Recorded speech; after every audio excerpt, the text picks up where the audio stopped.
우리 한 번 더 기도하고 주님 말씀 듣겠습니다. 하나님 아버지, 우리에게 변함없이 밝은 이 아침, 구원을 통하여 얻은 이 기쁨의 주의를 주신 것 감사하고, 이 거룩한 예배를 통하여 또 우리 마음속에 새로운 힘과 소망을 주심을 감사합니다.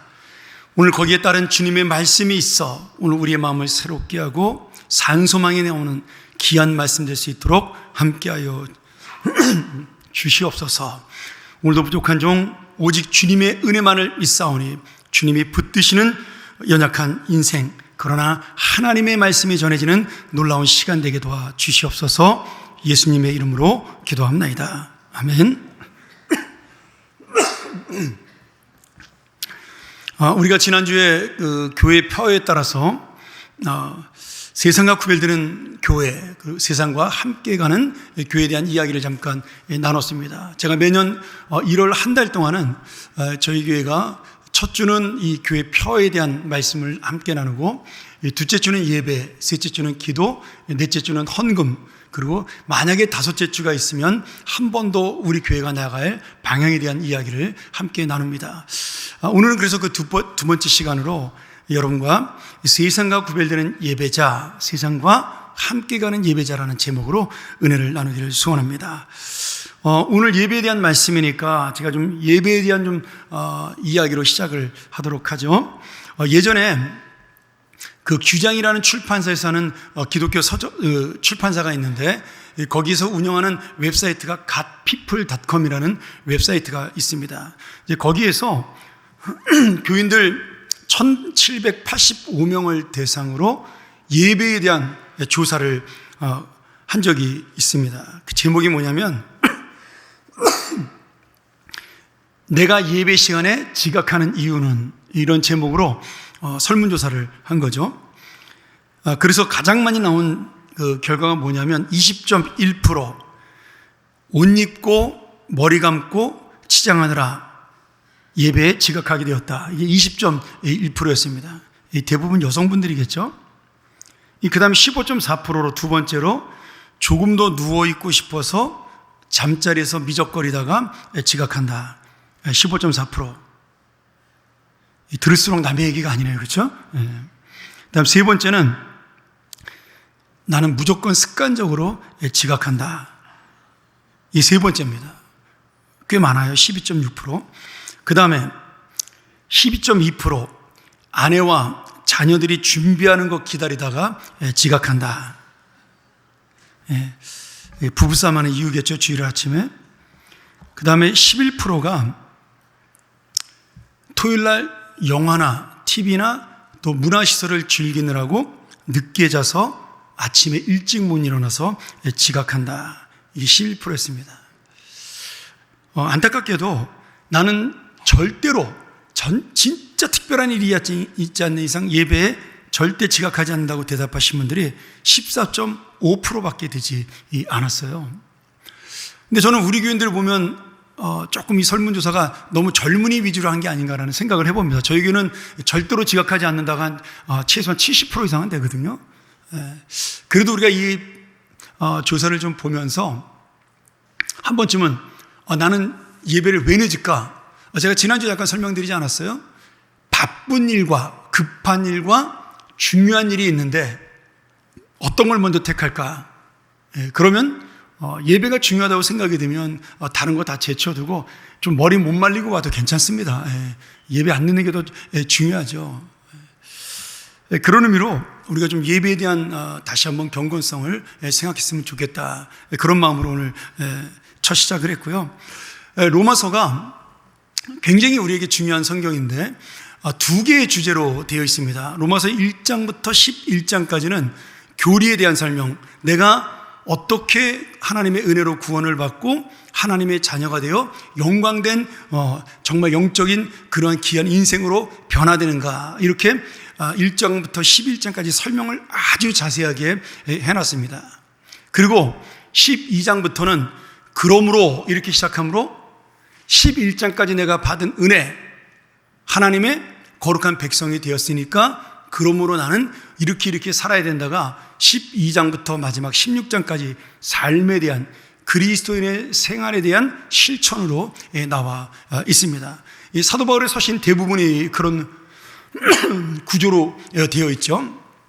앞부분은 교리에 대한 설명을 많이 하고 뒤에 부분에 가면 반드시 그 교리에 걸맞는 그리스도인의 삶에 대한 이야기를 하고 있습니다. 오늘 1절의 그러므로가 바로 그런 의미로 내가 구원을 받았으니 은혜를 입었으니 그러므로 나는 이렇게 예배자로 살아가야 합니다. 이런 의미로 시작이 되고 있는데요. 오늘 저는 이 말씀을 생각하면서 특별히 이 사도 바울이 말했던 영적 예배에 대한 삶을 공적 예배와 함께 두 가지로 함께 의논을 여러분과 함께 나누면서 말씀에 대한 은혜를 받고자 합니다. 첫 번째는 우리가 공적 예배를 통해서 이 세상과 구별되는 예배자가 되어야 합니다.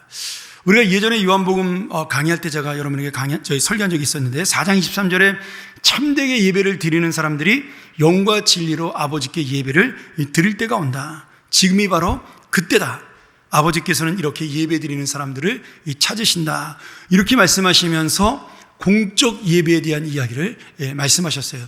물론 여기서 말하는 공적 예배, 이 요한복음의 예배는 이렇게 우리가 모여서 드리는 예배만을 말하는 것은 아닙니다. 내가 예배자로서 살아가는 그런 귀한 하나님의 자녀의 삶도 같이 이야기하고 있는 거죠.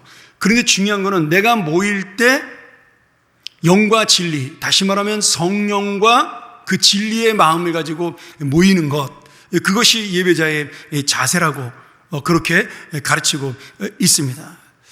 우리가 예배를 공적인 예배 이렇게 부르는 호칭이 있습니다.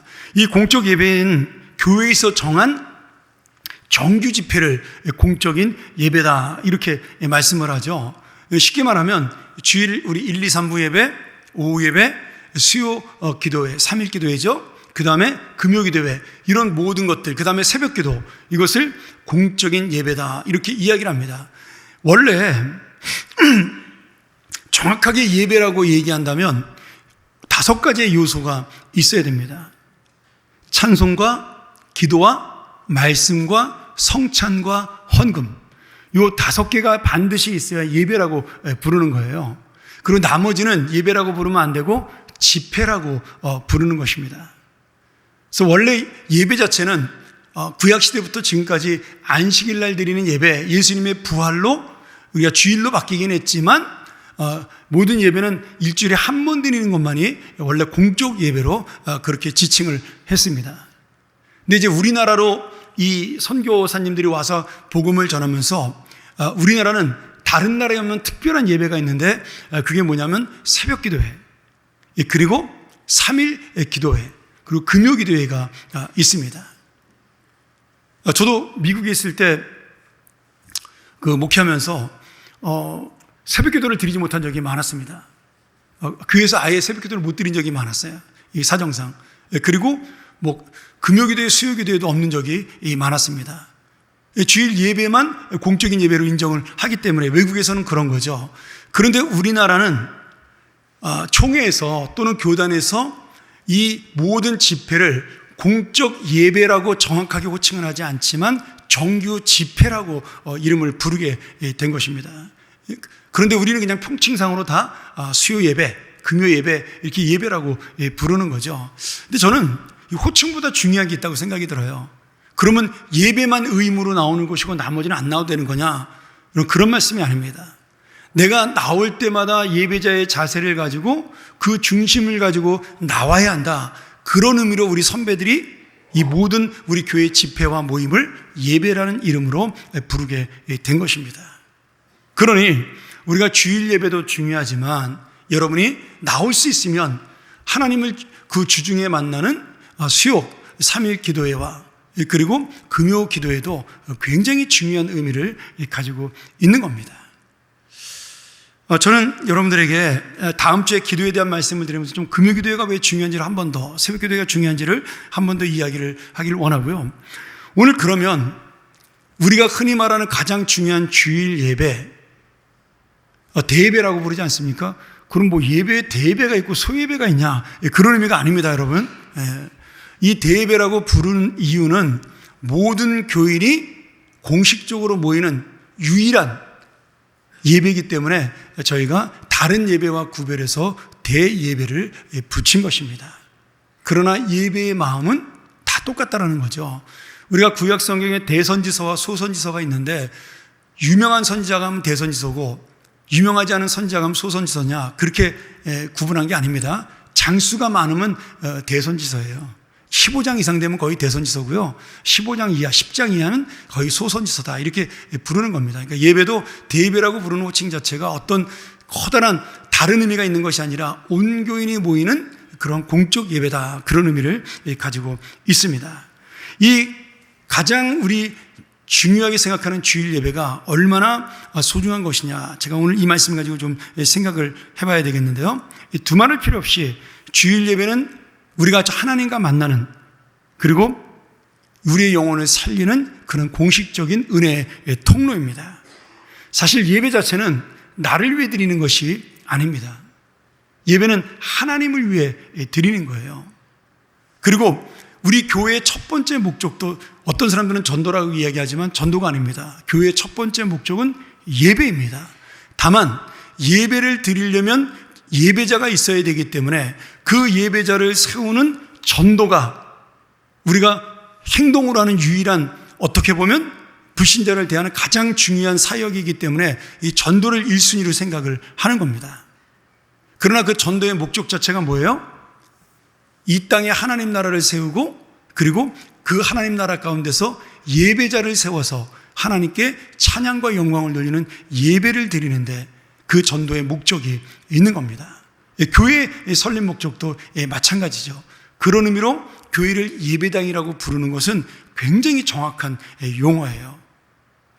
자, 또한 이 예배는 우리가 지금 드리는 것으로 끝나는 것이 아니라 나중에 내가 하나님을 만나러 천국에 갔을 때 그 천국에서 하나님과 누리는 그 교제의 기쁨이 이 예배 속에 담겨져 있습니다. 이걸 다른 말로 하면 지금 천국의 그 예배, 천국의 기쁨의 맛보기가 우리 예배 속에 있는 겁니다. 그러니 예배가 얼마나 영광스럽고 기쁜 그러한 시간이에요. 그런 마음으로 우리가 다시 한번 예배드리기를 소원합니다. 하나 더 얘기한다면 이 주일 예배는 영적인 가족을 만나는 기쁨이 있습니다. 매주일 얼굴을 볼 수 있는 그러한 사람, 형제와 자매, 여러분 아무리 가까운 친척도 일주일에 한 번 만난다는 것은 불가능합니다. 그런데 우리는 피도 안 섞인 아무것도 아닌 사이인데 이 교회에 오면 매주일 만나잖아요. 그래서 우리를 영적인 가족이라고, 예수님의 그 보혈로 하나가 된 영적인 가족이라고 부르죠. 그 영적인 가족이 모여서 함께 모이는 이 귀한 공동체의 시간이 바로 예배입니다. 또 예배를 우리는 목장 예배라고도 부릅니다. 대목장 예배죠. 왜? 전체 모든 목장이 나와서 하나님께 경배하는 시간이기 때문에 그렇습니다. 여러분, 그래서 모든 소그룹, 모든 전도, 모든 봉사, 모든 사명의 마지막 목적은 어디로 가는 거예요? 예배로 기결이 되는 겁니다.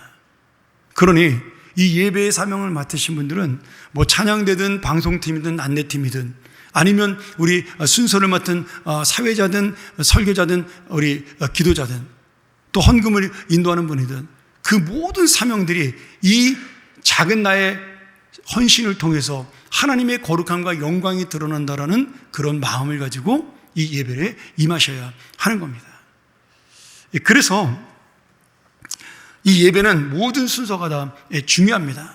제가 말씀드린 찬송, 기도, 말씀, 성찬, 헌금은 저희가 아쉽게도 성찬만큼은 1년에 2번밖에 못하는 아쉬움이 있지만 우리 개혁주의 예배, 다시 말하면 우리 교회가 지향하고 있는 성경적인 예배의 표준 모델이에요. 기준이에요.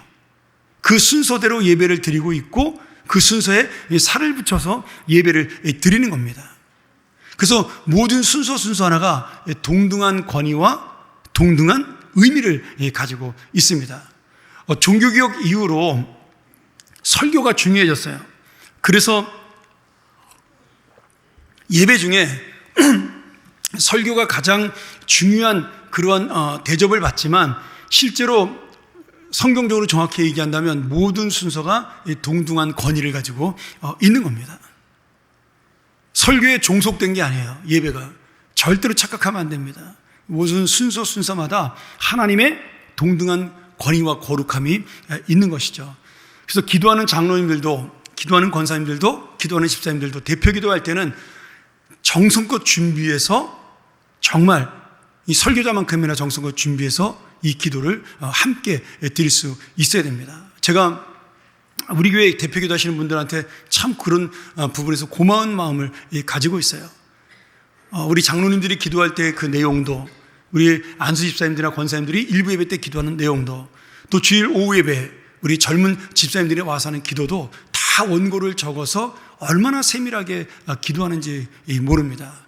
그 내용 속에 정말 하나님의 그 어떤 바람이 있는 그런 기도를 들을 때마다 제가 참 많이 은혜를 받습니다. 그런 면으로 여러분들이 대표 기도하시는 분들의 기도를 정말 잘 들으시고 그 기도가 이루어지기를 함께 소원을 빌어야 됩니다.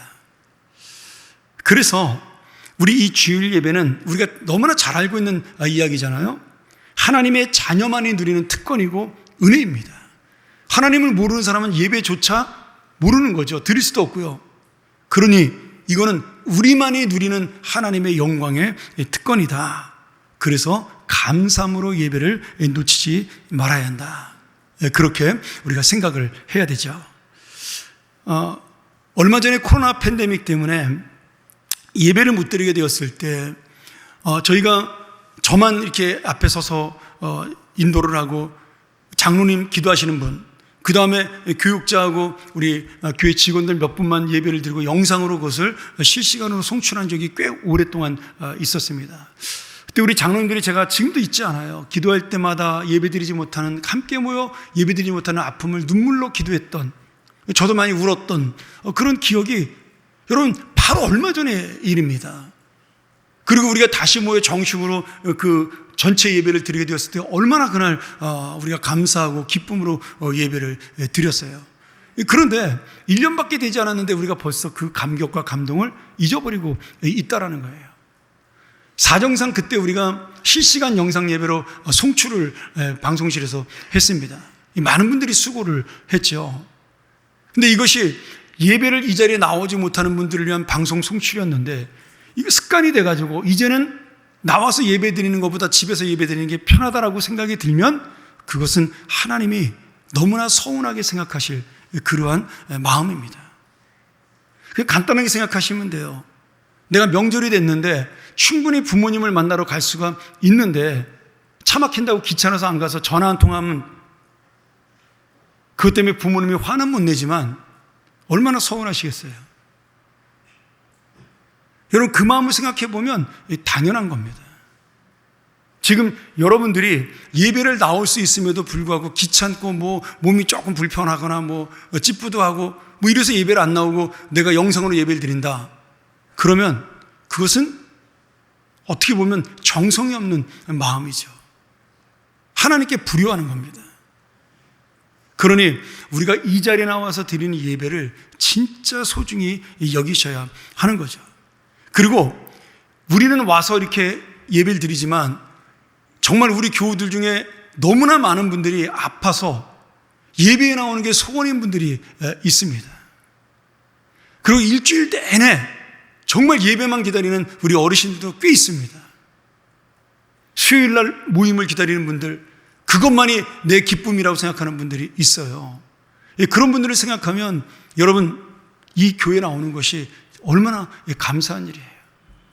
다시 한번 여러분 우리가 이 공적 예배를 소중히 여기고 어떻게든지 주일날 빠지지 않는 그러한 하나님의 그 정말 큰 이 예배를 통해 소망을 만나고 은혜를 만나는 그러한 하나님의 사람들이 되기를 간절히 축원합니다. 두 번째로 영적 예배를 통해서 세상과 함께 가는 예배자가 되어야 합니다. 우리가 읽었던 로마서 12장 1절을 보면 이렇게 말씀하죠. 그러므로 형제들아 내가 하나님의 모든 자비하심으로 너희를 권하노니 너희 몸을 하나님이 기뻐하시는 거룩한 산제물로 드리라. 이는 너희가 드릴 영적 예배니라. 여기 보면 재미있는 단어가 나옵니다. 산제물이라는 단어가 나와요. 여러분, 산 재물이 있다면 반대로 무슨 재물이 있을까요? 죽은 재물이 있는 거죠. 산토끼가 있으면 집토끼가 있듯이. 그러니까 지금 이 산 재물의 의미를 우리가 잘 기억하셔야 돼요. 여러분, 죽은 재물은 어떤 재물이었어요? 구약시대 짐승들이 우리 죄 대신 죽어서 잡았던, 양이나 소를 잡아서 드렸던 그 재물이 죽은 재물입니다. 원래는 우리가 그 재물이 되어야 되죠. 여러분, 일부러 죽은 재물을 드린 이유가 있어요. 그것은 우리의 죄가 죽을 죄인이기 때문에, 내가 정말 하나님 앞에 설 수 없는 거룩하지 못한 자이기 때문에 거룩하신 하나님의 전에 나올 때 나는 죽을 수밖에 없다, 그런 의미로 나의 이 죽을 죄를 용서해달라고 죽은 재물을 주님 앞에 드리는 겁니다. 그래서 재물은 죽고 나는 사는 거죠. 이게 이 죽은 재물의 의미예요. 그런데 한 번만 죽은 재물로 예배를 드리는 것이 아니라 이 제사에, 예배에 나올 때마다 백성들은 이 죽은 재물을 드렸어요. 그러니 나올 때마다 어떤 마음이 들어요? 내가 죽일 죄인이야, 나는 죽어야 돼. 항상 그런 두려운 마음이 그 안에 있었다라는 겁니다. 하나님께 죄를 용서받는 감사도 있었지만, 그렇게 죽은 재물을 제사 드리고 피를 흘리는 그 잔인하고도 냄새나는 그 모습을 볼 때마다 하나님의 그 공의에 대한 두려움, 죄를 미워하시는 하나님의 마음에 대한 경외감을 가질 수가 있었습니다. 그래서 이 구약의 죽은 재물은 우리를 상징하는 그런 중요한 의미를 가지고 있습니다. 그 이후로 지금은 예수 그리스도가 우리를 대신해서 당신의 모든 피를 흘리시고 제물이 되셨어요. 영원하고도 완전한 한 번의 제물로 우리의 모든 죄를 다 씻어 주셨습니다. 과거의 죄와 현재의 죄와 미래의 죄까지 다 씻어 주셨어요.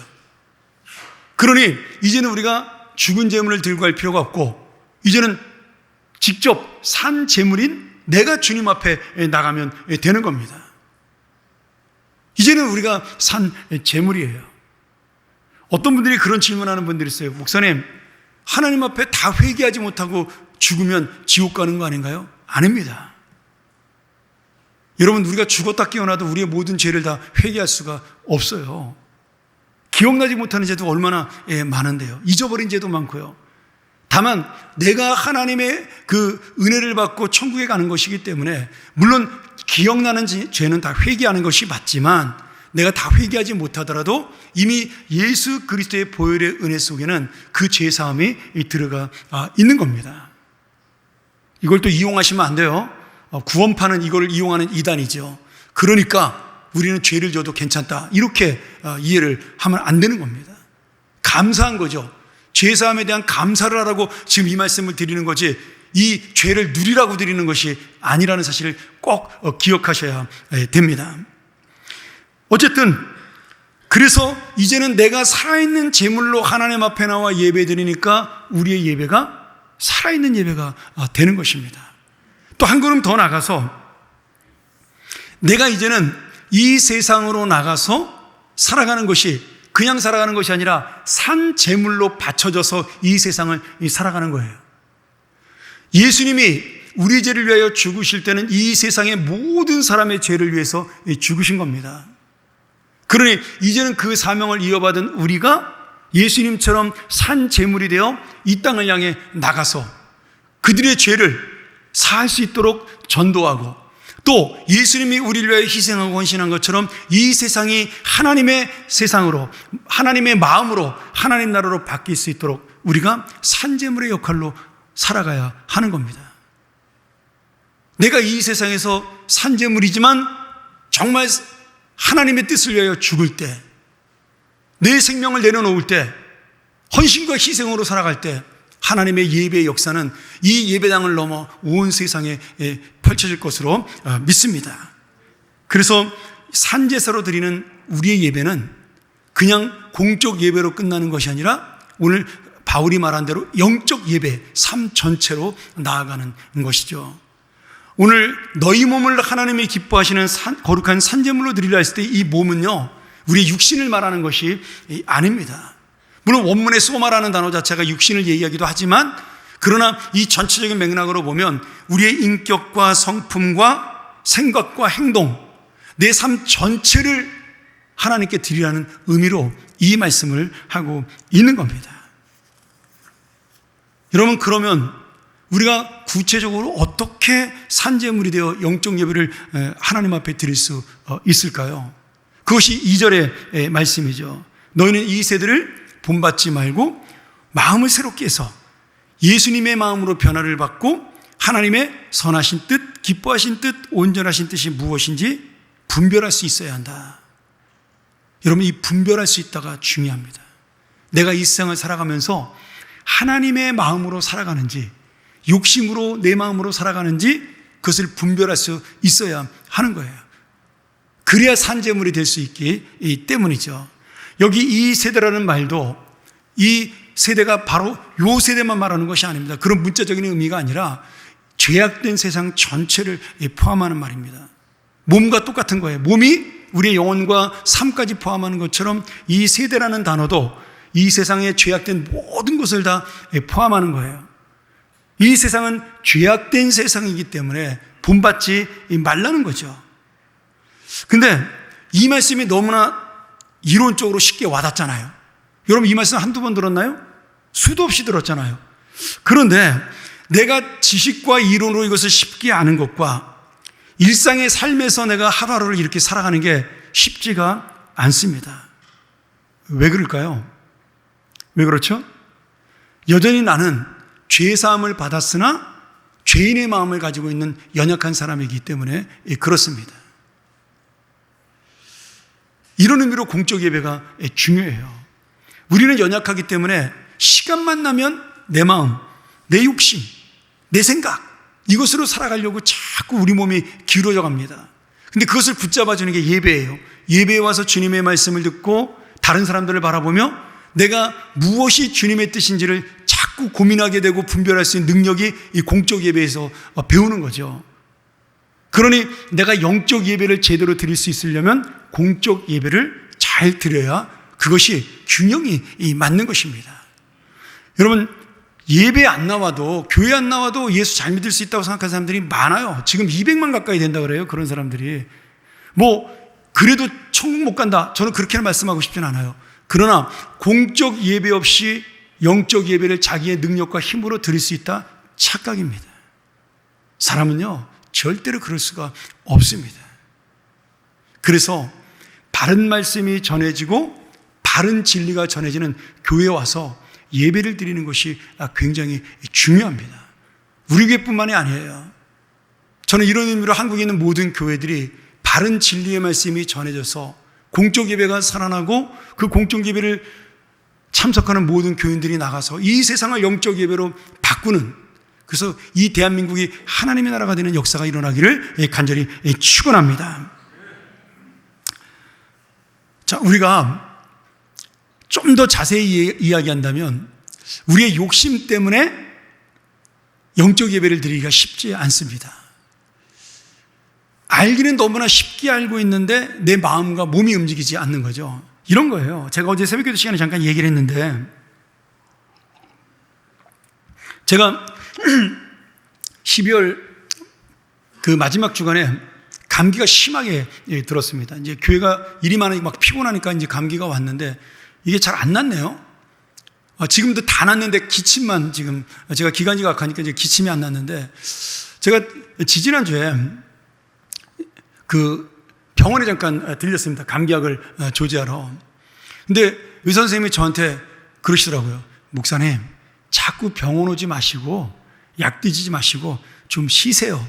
그러더라고요. 식사 잘 하시고 잠 좀 푹 주무시고 스트레스 받지 말고 물 많이 마시고 좀 쉬세요. 그러면 병원에 안 오셔도 됩니다. 저한테 그러는 거예요. 근데 제가 몰라서 병원 갔나요? 아니, 쉴 수가 있어야 쉬죠, 여러분. 상황적으로 연말에 어떻게 목사가 쉬어요? 아니, 아프신 분들이 계속 있는데 어떻게 제가 가만히 집에서 놉니까? 근데 제가 그 선생님 말씀 듣고 교회 와서 가만히 생각을 해봤어요. 내가 일주일 쉰다고 해서 우리 교회가 무슨 대단한 문제가 일어나는 게 하나도 없어요. 그렇잖아요. 제가 일주일 새벽기도 빠지고 수요일 금요일 예배 좀 쉬고 집에서 내가 푹 충분하게 잠을 자고 쉰다고 해서 평안교회가 문제가 있냐? 천만의 말씀이 전혀 문제 없습니다. 제가 안식월을 2달씩 가도 우리 교회 전혀 문제 없는 교회인데요. 근데 여러분, 제 마음이 못 쉬는 거잖아요. 당장 눈앞에 일이 있고 사람이 보이고 제 사역이 있는데 어떻게 쉬겠어요? 그러니까 못 쉬는 거죠. 근데 그거를 성경에서 뭐라 그래요? 저는 열심이라고 이야기하는데 하나님은 욕심 아니냐 이렇게 이야기를 하시는 겁니다. 너 말고도 할 사람 있는데. 여러분 잘 생각해 보셔요. 내 안에 있는 욕심이 이것을 못 놓는 거예요. 이것을 붙잡고 있는 겁니다. 내가 정말 이것이 없어도 살아. 근데 불편하니까 그것을 붙잡는 거예요. 그게 물질일 수도 있고 시간일 수도 있고 그리고 여러분의 마음일 수도 있고 자녀일 수도 있겠죠. 사실은 너무나 그것이 내 인생의 중요한 일은 아니에요. 근데 놓지를 못하는 겁니다. 이것을 하나님께서는 욕망이라고 이야기하죠. 내가 이 세상을 영적 예배자가 되지 못하는 이유 중에 가장 큰 것이 무엇이냐? 주님의 마음을 가지지 못하고 주님의 마음을 가지고 이 땅에 내려놓는 것이 없기 때문에 그런 겁니다. 예수님은 다 내려놓으셨잖아요. 예수님은 다 포기하셨잖아요. 그래서 예수님은 이 세상을 변화시킬 수가 있었던 겁니다. 우리를 변화시킬 수 있었던 거예요. 오늘 여러분, 사람은요, 누구나 자기가 원하는 것을 따라갑니다. 이게 좋게 말하면 야망이고 부정적으로 이야기하면 욕망이죠. 그래서 내가 정말 이 주님의 분별하시는 뜻을 이해하지 못하면 나는 결국 이 세대를 따라갈 수밖에 없습니다. 이 세대는 성공하는 사람을 원하고 이 세대는 돈 많은 사람을 원하고 이 세대는 권력 있는 사람을 원해요. 그것이 죄라는 거예요. 그 자체가 죄는 아니지만 그것을 향하여 달려가고 그것만 생각하는 사람 때문에 이 땅이 죄악된 세상으로 지금 가고 있다라는 겁니다. 그러니 내가 내려놓는 것이 중요합니다. 여러분, 영적 예배에 실패하면요, 어떻게 돼요? 내가 자연적으로 우상을 섬기게 됩니다. 내 안에 중요시 여기는 우상이 있어요. 나도 모르게. 그게 눈에 보이는 우상뿐만 아니라 내 마음의 우상이 돼서 그 우상을 따라가고 닮아가게 됩니다. 사람은 100% 그렇게 돼요. 자, 애굽에서 10가지 재앙이 있었지 않습니까? 근데 그 10가지 재앙의 모든 재앙이 다 뭐냐면 그 애굽 사람들이 섬기던 신이었어요. 나일강도 신이었고 개구리도 신이었고 파리도 신이었고 이도 신이고 다 신이었습니다. 메뚜기도 신이고. 그리고 가장 높은 신은 태양신이잖아요. 하나님이 그 헛된 우상들을 다 깨트려 버리신 거예요. 그 10가지 재앙을 통해서. 하나님이 주는 거잖아요, 그 재앙을. 그들은 복을 받으려고 그 신을 믿었는데 그 신이 재앙이 됐어요. 가짜라는 거죠. 근데 제가 말씀을 보다가 그 재앙 중에 개구리 재앙에 대한 표현이 아주 재밌었어요. 한번 같이 보죠. 우리 출애굽기 8장 3절과 4절인데, 개구리가 나일강에서 무수히 생기고 올라와서 내 궁과 내 침실과 내 침상이와 내 신하의 집과 내 백성과 내 화덕과 내 떡반죽 그릇에 들어갈 것이며 개구리가 너와 내 백성과 내 모든 신하에게 기어 오르리라 하셨더라. 여러분, 이 개구리가 뭐예요? 그림 한번 볼까요? 애굽 사람들은 얼굴이 개구리잖아요. 개구리 여신 헤케트라는 여신을 섬겼습니다. 그래서 몸은 여자의 몸인데 얼굴은 개구리 몸이에요. 왜 그 여신을 섬겼냐면 이 개구리가 한 번에 알을 낳을 때 수십 마리씩 낳잖아요. 그러니까 다신의 신으로 섬겼던 거예요. 풍요의 신으로. 예전에는 그 자식이 다 재산이었잖아요. 농사 짓던 시대에는. 그러니까 이 자식을 많이 낳는 것을 큰 복으로 생각을 했으니까 이 다신의 신이었던 헤케트라는 개구리 신을 섬긴 겁니다. 근데 하나님이 이 개구리 재앙을 내리니까 어떻게 됐어요? 이 개구리가 어디로 올라와요? 내 먹는 밥상에 올라오고 집에 들어오고 내 잠자는 침상에 올라오고 심지어는 내 몸으로 막 올라와. 여러분, 지금 내가 섬기는 우상에 이렇게 우리를 점령한다는 거예요. 내가 하나님 앞에 바로 서지 못하면 이 우상이 나를 지배하고 나를 이렇게 괴롭히고 결국은 내 몸 전체까지 기어오르는 그런 우상, 내가 섬기는 신이 된다라고 말씀하고 있는 겁니다. 이 개구리가 나의 중심을 차지하고 있는 욕심이요 욕망이에요. 이 헛된 개구리가 내 인생의 왕이 되고 내 예배자가 되고 내 모든 자리에 함께하면서 나는 그것을 따라가는 분별 없는 성도가 되는 것입니다. 그래서 우상을 숭배하는 자에게 하나님 주시는 가장 큰 벌이 뭐냐? 그 우상을 따라가고 우상을 닮아가며 그 우상의 욕심대로 살아가는 겁니다. 여러분, 그 고대 사람들이 믿었던 이방신들과 우상은요 100% 이기적인 신이에요. 거기에는 희생과 헌신이 없어요. 나만 잘 먹고 잘 살면 된다는 것이 그 신의 특징입니다. 그게 바로 이 세상 자본주의 우상이에요. 잘 생각하셔야 돼요. 내가 무엇 때문에 성공하려고 그러고 무엇 때문에 돈을 벌려고 하고 내가 무엇 때문에 이 자녀를 잘 키우려고 하는가. 그것이 하나님의 뜻을 놓치는 순간 우상으로 변하게 되는 것입니다. 그래서 이 개구리 우상처럼 아무데나 튀어오르는 거예요. 내 자리를 침범하는 거예요. 그것이 양식이 되고 그것이 내 잠자리가 되는 겁니다. 오늘 여러분 다시 한번 우리가 진정한 예배자가 되어서 이런 우상을 섬기는 자가 아닌 하나님의 산 제물이 되기를 주의 이름으로 간절히 축원합니다. 말씀을 정리하도록 하죠. 혹시 여러분 몇십 년 전에 했던 영화인데 백야라는 영화 기억나시나요? 아마 보신 분들 굉장히 많으실 거예요. 저도 2번이나 봤는데 그 러시아에서 미국으로 망명했던 전설적인 발레리나 미하일 바라시니코프가 주연했던 영화죠. 제가 영화 얘기하려고 하는 게 아니라 이 미하일 바라시니코프를 좀 소개하려고 그러는 거예요. 여러분들이 그분을 잘 모르니까. 근데 이 미하일 바라시니코프가 미국으로 망명을 해서 저렇게 영화도 찍었어요. 뭐 댄서라든지 저렇게 화이트 앤 나잇이라는 영화도 찍었는데 그분이 가장 했던 큰 업적 중에 하나가 뭐냐면 세계적인 발레리나들을 굉장히 많이 배출을 한 거예요. 그래서 발레의 중흥을 이루게 만든 그런 굉장히 발레리나계에서는 영웅시받은 그런 사람이 된 거죠. 근데 이분이 2001년도에 한국을 방문한 적이 있습니다. 공연하러. 그때 기자들이 이렇게 모여서 그분에게 질문했어요. 이미 이제 연세가 많이 드셔서 이제 교수 역할을 하던 때였는데 그분에게 이렇게 질문을 했어요.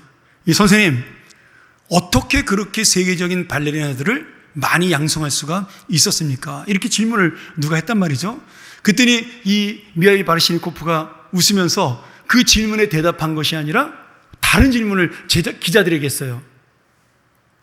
여러분, 이 세상에서 최고의 스승, 가장 뛰어난 발레리나를 배출하는 스승이 누구인지 아세요? 제가 아닙니다. 이렇게 얘기를 한 거예요. 그 기자들이 궁금할 거 아니에요. 그리고 대답을 못하죠. 누군지를. 그러면서 이 미하일 바르시니코프가 이렇게 대답을 합니다. 인생의 최고의 스승, 발레리나의 최고의 스승은 거울입니다. 이렇게 얘기를 했어요. 정확히 말씀드린다면 그 거울에 비친 자신이죠. 그러면서 이분이 이렇게 이야기를 합니다. 예술이라는 게 쉽지 않습니다. 긴 시간 동안 그 인생의 여정에서 꾸준히 성장하고 최선의 내가 되기 위해서 나가는 것, 그것이 바로 예술입니다. 그러니 그렇게 발전하기 위해서는 지금의 잘못된 나를 나무라고 가르쳐줄 그 단 하나의 진정한 존재가 있는데 그게 바로 나를 지켜보는 나입니다. 이렇게 대답을 했습니다. 거칠은 호흡, 무절제한 모습, 아무렇지도 않게 연기하는 나의 뒤틀린 자세를 이 거울에 비춰보듯 냉철하게 내 인생을 바라보는 연습이 필요합니다. 왜냐하면 사람은 교만해서 다른 사람 말에 귀를 기울이질 않지만 거울은 우리에게 내 진짜 모습을 보여주기 때문입니다. 이렇게 이야기를 했어요. 와, 여러분, 이 위대한 예술가 그냥 탄생하는 게 아니에요. 저는 이 말에 굉장히 감동을 받았습니다. 이게 발레리나 이야기인가요? 우리 인생의 이야기잖아요. 끊임없이 나를 돌아보고 끊임없이 나를 비춰보고 그 거울을 향해 있는 내가 지금 올바른 자세로 서 있는가, 올바른 지금 몸을 가지고 있는 것인가 끊임없이 바라볼 때 여러분 우리는 우리를 고쳐나갈 수가 있는 겁니다. 정확한 나로. 그런데 저는 이 이야기를 보면서 또 하나를 생각을 했어요. 내가 끊임없이 나를 바라봐도 우리는 연약한 인간이기에 나를 바른 예배자, 진정한 이 영적 예배자, 삶의 예배자로 세워지지 못합니다. 그래서 뭐가 필요해요? 날마다 예수 그리스도를 붙드는 은혜가 필요한 겁니다. 오늘 우리는 불같은 은혜를 받고 여기서 다시 한번 내가 주님의 뜻대로 살겠다고 결단해도요, 이 문을 나서는 순간에 우리는 또다시 이 세상, 이 세대를 본받는 그런 삶으로 나아갈 수밖에 없는 연약한 영혼입니다. 그래서 끊임없이 주님의 말씀을 가지고 끊임없이 주님의 예수 그리스도의 마음을 생각하면서 그렇게 우리가 설 때 부족하지만 영적 예배자로 나가고 이 세상이 바뀌어 나갈 수 있는 것이죠. 그게 바로 산 제물의 의미입니다. 살아있는 제물이 상하지 않도록 관심을 가지고 귀를 기울이고 눈으로 보는 것. 그래서 온전한 제물이 드려지도록 한 것이 구약의 제사였어요. 우리의 온전한 삶, 우리의 온전한 마음이 바로 이제는 산 제물의 이 사명입니다. 오늘 다시 한번 이 말씀을 기억하면서 삶의 예배자가 되는 길은 주님의 뜻대로 살지 못하는 나를 인정하고 직장에서, 가정에서, 내가 살아가는 현장 하나하나에서 예수님의 마음으로 살아가기 위해 몸부림치며 그렇게 살게 해달라고 주님의 은혜를 붙드는 그러한 예배자. 그래서 이 세상과는 구별되는 공적 예배자의 그 은혜를 누리고 또 한편으로는 이 예수님을 따라 세상과 함께 살아가는 영적 예배자가 되기를 간절히 축원합니다. 우리 함께 이 시간 이 말씀 의지하며 함께 마음으로 묵상하며 기도하기를 원합니다. 하나님, 올 한 해 내가 거룩한 교회로 살아가기를 원합니다. 구별된 교회로 살아가기를 원하고 예배자로 살아가기를 원합니다. 그런데 나는 할 수 없습니다. 나는 연약하고 무능하고 부족한 죄인입니다. 오직 우리 주 예수 그리스도가 내가 그 은혜를 의지하오니 나를 붙들어 주시고 나를 깨닫게 하시고 분별력 있게 하셔서 이 세대를 본받지 아니하고 하나님의 사람으로 살게 하여 주옵소서. 우리의 기도로 이 땅의 전쟁과 이 땅의 모든 재앙이 그치고 우리의 기도를 통하여 이 나라의 분쟁과 그리고 갈등이 그치고 우리의 기도를 통하여 이 교회가 진정한 하나님의 교회로 세워지고 우리의 삶을 통하여 내 직장과 내 가정이 이렇게 영적인 하나님의 나라가 되는 놀라운 역사를 맛보는 인생 되게 하여 주옵소서. 우리가 같이 한번 주님 앞에 통성으로 함께 기도합니다. 하나님 아버지 감사합니다. 하나님의 은혜로 우리가 거룩한 특권받고 사랑받는 예배자로 서게 하심을 감사합니다. 얼마나 우리에게 있어 이 공적인 예배가 중요한지 깨닫게 하여 주시옵소서.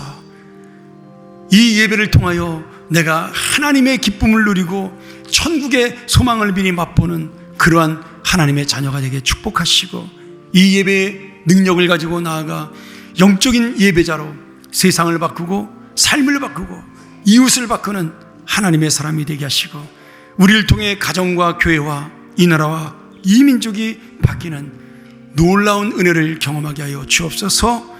그렇게 살지 못하는 나를 불쌍히 여기시고 예수의 은혜로 붙잡아 주시옵소서.